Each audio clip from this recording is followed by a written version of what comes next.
to America, where we are going to put a 10-year-old boy in the back of a police car, drive him to a police station while he's crying for urinating behind his own mother's car.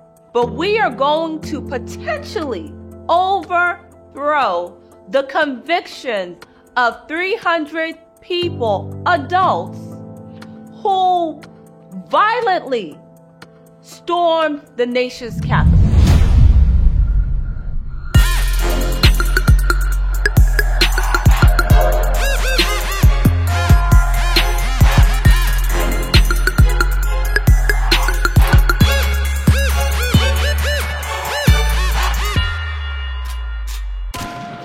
It's the most wonderful time of the year.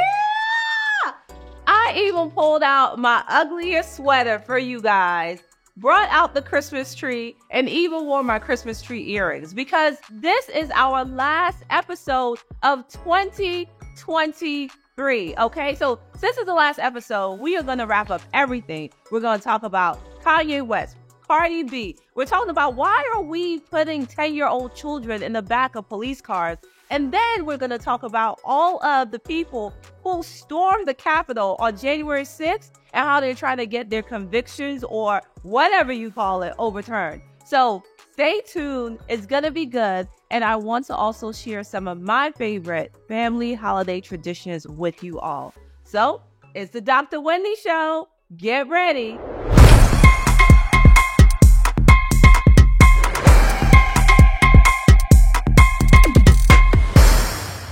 It is truly the most wonderful time of the year. And can I just tell you guys, I always say how I absolutely adore Christmas. I love Christmas because Christmas to me is not just a holiday. It's a feeling. It's a feeling of euphoria. It's a feeling of happiness. It's a feeling of feeling like you're surrounded by your loved ones. And so speaking of loved ones, it's only right that we start talking about someone sharing the stage with their loved one. So recently, I was in Miami celebrating Art Basel, which is a celebration of all of the arts. Another person who was recently in Miami at the same time that I was Kanye West. He was in Miami previewing his project, I believe, with Ty Dolla $ign, and it's called Vultures. And while he was there previewing his upcoming project, he brought out his 10-year-old daughter, North West. Take a look.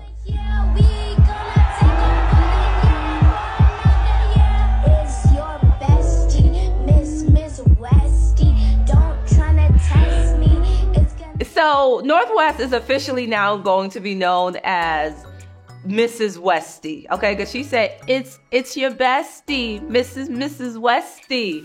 So I just love to see the next generation of talented youth really be able to express themselves and given the ability and the floor to be able to express their artistic talent. So shout out to Kanye for doing that. And I think the larger picture is the ways in which us as parents allow our children to chase their own dreams. We have recently seen Blue Ivy dancing on stage with her mom. We have seen T.I.'s daughter singing, T.I. and Tiny's daughter singing.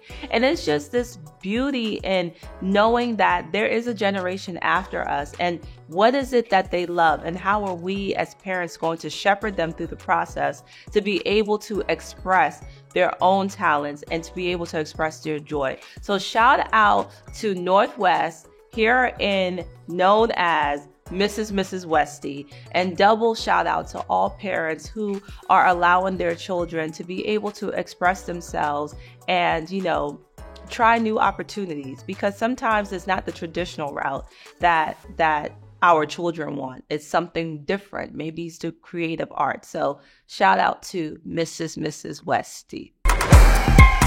Speaking of what's going on, another individual who was actually on stage at Kanye's listening party was Offset.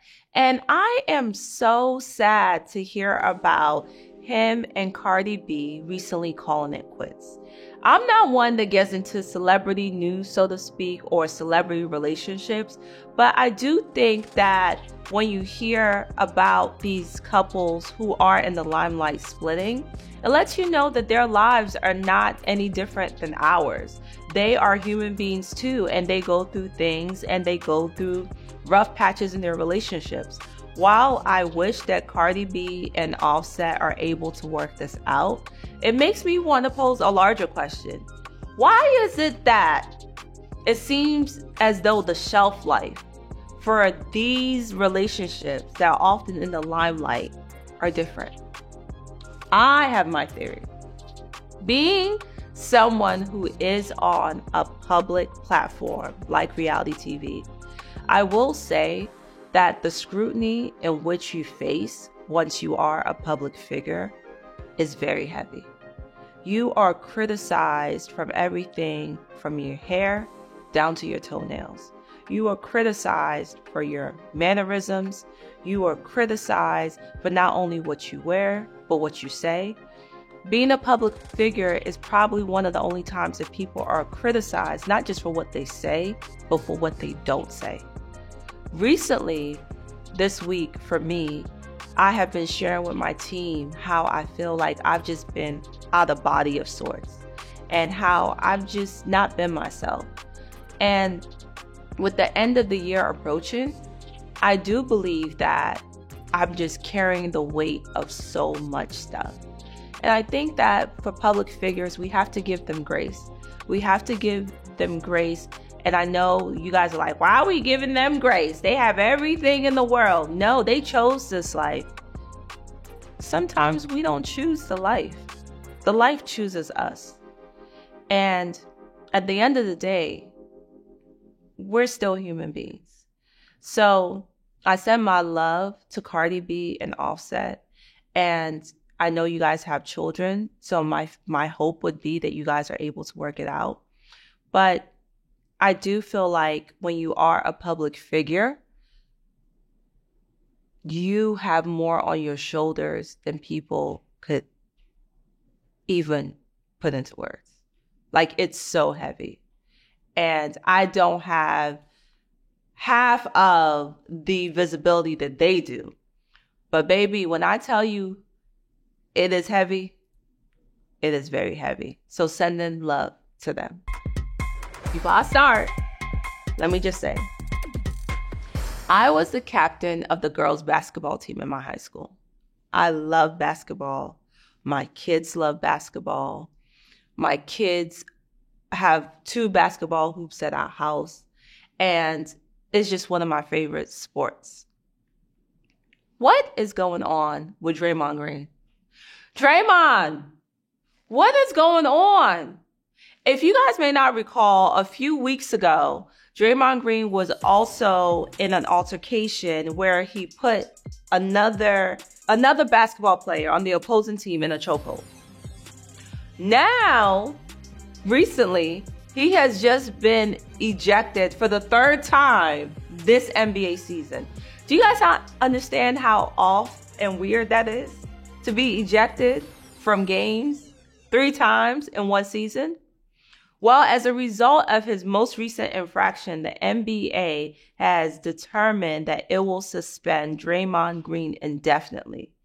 That's not a light punishment. That's kind of heavy. Usually when you get suspended, they let you know you're suspended for 4 games, for 5 games, for whatever. Draymond Green has been suspended indefinitely. I feel like we need to have a larger conversation about and I don't want to put this out there because I feel like there's so many negative stereotypes on Black men. But I do think a conversation needs to be had about the way violence occurs in sports and how some of these sports players perpetuate these acts of violence. Because my thing is, why are you so mad? Like, why are you so mad? Like, what's going on outside in the world, in your world, that has you choking people out on the court, that has you stepping on people's chests, that has you kicking people in between their legs, that has you, like, what is going on? I just think we need to have deeper conversations about athletes, about their mental health, and ways in which we often overlook that because we think that these people in these positions are okay. Again, not labeling anything, but hopefully Draymond gets the help he clearly and so desperately needs.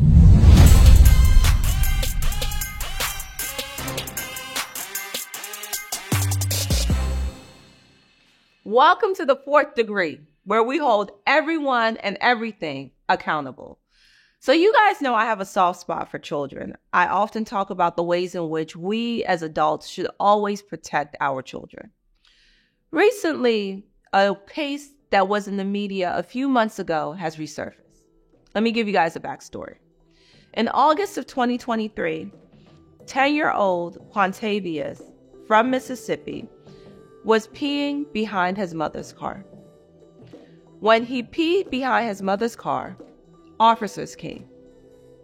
The officers proceeded to take this 10-year-old boy and put him in the back of their police vehicle for peeing behind his own mother's car. He was not exposing himself. He was using the bathroom. Maybe he could have made a better choice and used the bathroom indoors. But his mother was right there. He wasn't doing this as some sort of act of juvenile delinquence, but rather because he had to relieve himself. Nature called. The officers put this 10-year-old boy in the back of their police car. Of course, like many of us who are adults would do, he started to cry. They transported him to the police station. Long story short, one of the officers who was involved was fired. The case has now resurfaced, and 10-year-old Quantavious was sentenced to 3 months of probation and required to write a 2-page paper on Kobe Bryant. So many questions. Let's start with the easy one. Why is he writing a paper on Kobe Bryant? Did he choose that? Did he select that? And what is that paper supposed to do as far as him peeing behind his mom's car? Where's the correlation there? Like, it's not connecting for me. Then you gave this 10-year-old boy 3 months of probation. So now, even though he's 10, and it could change when he becomes 18 and an adult, he has a level of criminality. A few episodes ago, I talked about that cradle to prison pipeline. This is what I'm talking about. Already at the age of 10, this young boy has had an encounter with the police. He now has probation because of peeing behind his own mother's car. Now, hypothetically speaking, when this young boy grows up, do you think he's going to trust the police? Do you think that now he's traumatized with the police? What do you expect the relationship to be between him and the police? Because these are people who are supposed to protect and serve. You see a 10-year-old boy who is peeing behind his mother's car. You could easily say to this 10-year-old boy, don't do that again. You're in public. Peeing outside is not acceptable. Gave him a stern warning and let him go about his day. Even after you guys put him in the back of the police car, drove him to the police station, you guys fired the police officer in which was involved. You could have left it at that. Let bygones be bygones. We made an error. We put him behind the car. We shouldn't have done that. He is only 10 years old. Let him go because he has learned his lesson. We could have stopped there. But no. Why stop there?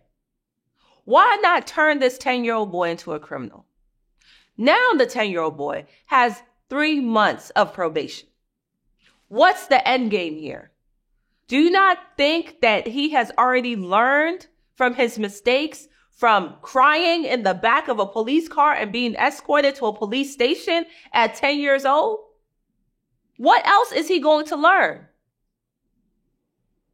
At what point does it become cruel and unusual punishment? Because at this point, what else do you expect him to learn? Oh, I get it. You expect him to write a 2-page paper on Kobe Bryant because that's going to teach him not to do anything criminal. Who is writing the laws? Who are writing the laws here? And what are we expecting for Black and brown children to get? Because if you're expecting for Black and brown children to get closer with law enforcement, or if you're expecting for Black and brown communities to now look at law enforcement as people who are there to protect them, then you are grossly mistaken. Do better. Because I'll give y'all another example. You guys know the January 6th riots that happened on Capitol Hill, where we had homegrown, some will call terrorists, try to get into the Capitol because they want to overturn the election. Guess what? The Supreme Court has agreed to hear a case which could potentially overthrow 300 people who were charged with obstruction. Because they're saying the statute in which those people were charged for obstruction with is flawed. Spoiler alert. Guess who one of the 300 people are? Donald J. Trump. So let me get this right. We had U.S. citizens go on American soil, fight American police officers, storm the nation's capital, cause an insurrection. 300 and more people charged with obstruction, grown people, adults, not children like 10-year-old Quantavious, adults who woke up that day, put on their clothes, and knew they were going to break the law, and willfully knowing they're going to break the law. And the Supreme Court agrees to hear their case to overthrow potential statute that could dismiss the convictions of grown adults. But y'all didn't think to dismiss the conviction of a 10-year-old boy who peed behind his mother's car.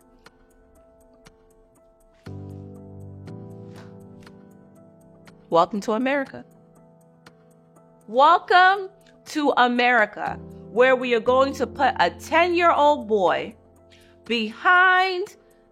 a 10-year-old boy in the back of a police car, drive him to a police station while he's crying for urinating behind his own mother's car. But we are going to potentially overthrow the convictions of 300 people, adults, who violently stormed the nation's capital. I don't know, guys. What seems like a bigger crime? Peeing behind your mother's car? Breaking the Constitution of the United States of America? I don't know. Which one? Because I'm confused.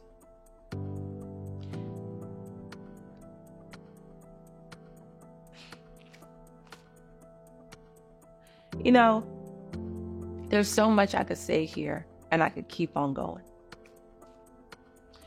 But my hope for my viewers, with every subject we discuss, especially during the fourth degree, is for you all to start connecting the dots and realizing that if nothing else, equity and equality does not live in the United States. People are treated differently. And it so happens that oftentimes people are treated differently, not just based on class, but also race.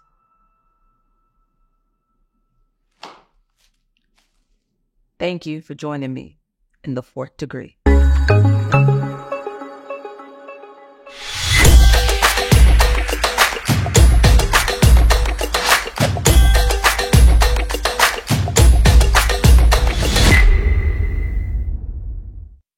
Welcome to Zen with Wen.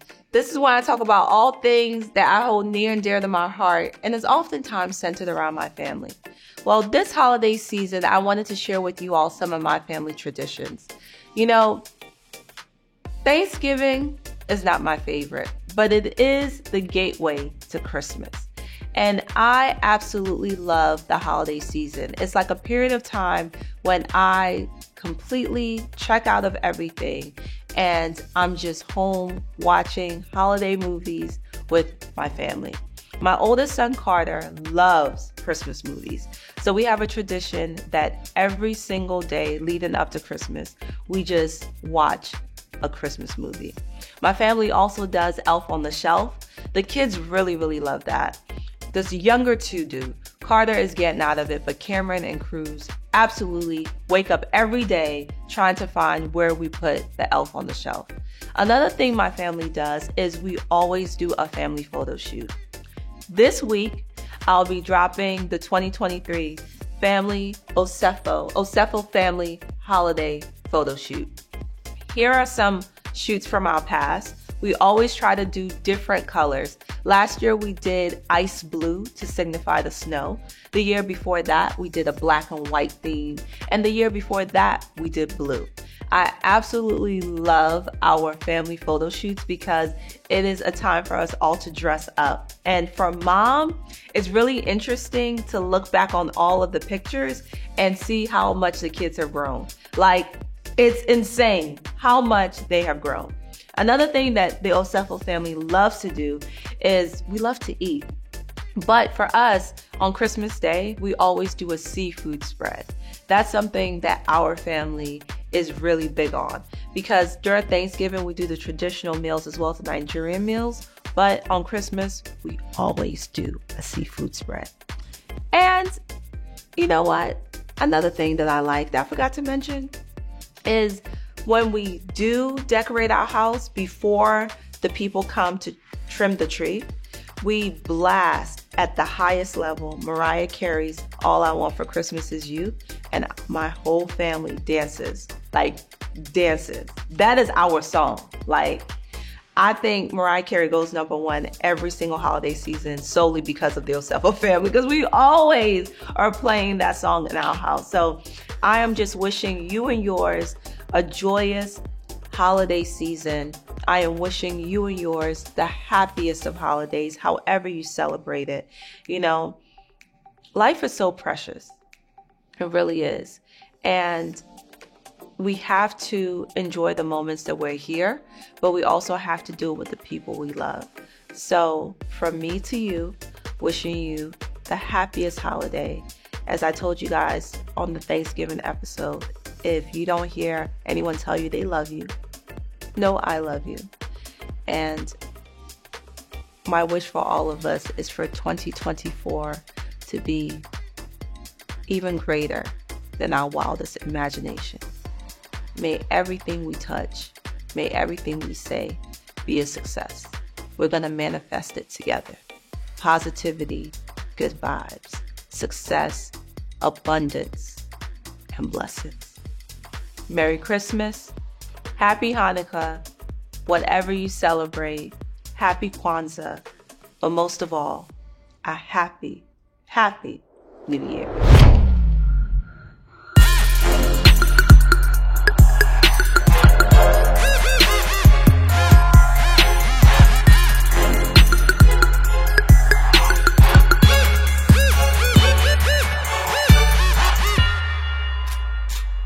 This is our last show of 2023. We are going to be going on a holiday hiatus for a few weeks, and we will be back in 2024. So thank you for being on the first leg of this journey with me. We have done 6 episodes. Whew, I cannot believe it.